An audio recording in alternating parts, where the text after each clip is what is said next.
হস্তমৈথুনের ফলে টেস্টোস্টেরন, আমাদের যে পুরুষের যে টেস্টোস্টেরনের মাত্রা, এটা কমতে থাকে। এটা নিয়ে আমি একটা রিসার্চ পেয়েছি। এটা চীনের একটা ইউনিভার্সিটি, জিজাং ইউনিভার্সিটি। তো গবেষকরা 7 দিন ধরে তারা একদল পুরুষের রক্তের স্যাম্পল নেন।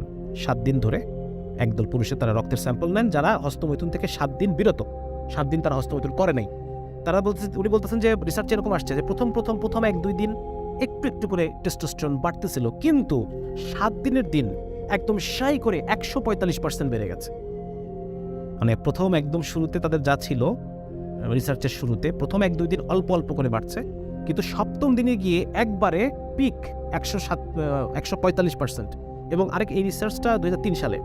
এর আগে 2001 সালে জার্মানির একটা রিসার্চেও একই জিনিস এসেছে যে হস্তমৈথুন থেকে বিরত থাকার ফলে তাদের টেস্টোস্টেরন বাড়তে থাকে।